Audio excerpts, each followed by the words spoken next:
عندك عيد ميلاد ومش عارفه تعملي ايه، تعالى اقول لك عملت ايه في العيد ميلاد. وكنا حوالي 70 فرد وكف وزاد، وكل سنه والناس طيب. انا استسلام ابن اخويا، ربنا يبارك فيه ويجعله ذريه صالحه امين يا رب العالمين. وعقبال كده ما يشوفوا احلى عريس. طبعا انا ما قدرتش اصور لكم كل حاجه لانه كنا شغالين من الصبح وعاملين حاجات كتيره، ويعني كانت الدنيا زحمه، وعملنا كذا حاجه وزينا المكان، وعملت التورتيسين وصينيه البسبوسه. صينيه البسبوسه الوحيده اللي قدرت ان انا اصورها لان كنت عاملاها في بيتي من قبلها بيوم. واللي عايز فيديو البسبوسه هتلاقوا الطريقه كامله عندي على القناه، عملتها بطريقه سهله وموفره وضعفنا الكميه. وكمان عملنا صينيه كنافه وصينيتين جلاش. عملنا كمان كيكه برتقال وكيكه شوكولاته. سجلي اللي عندك عيد ميلاد، هتلاقوا عندي كل الحاجات دي في قسم الحلويات في القناه عندي، هتلاقوا اغلبها يعني عاملاها لكم بفيديو مفصل كده لوحده. عامله تورت وعامله كيكه وعامله الجلاش، عامله الجلاش الحلو، وعامله برضو الكنافه، بس الكنافه عاملاها بالمانجا في الفيديوهات. لو عايزين حاجه معينه قولوا لي في الكومنتات وانا هعملها لكم. هسيبكم بقى مع العيد ميلاد، ولو وصلتوا هنا بقى ما تنسوش تضربوني بلايك واشتراك وفعلوا الجرس عشان يوصل لكم كل جديد انا بنزله. شكرا جدا ليكم، سلام عليكم.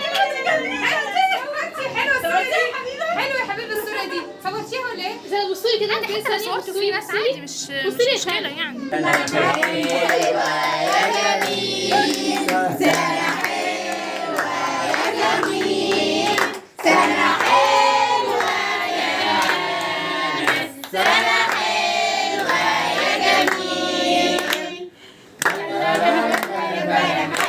عايزه فيديو؟ انا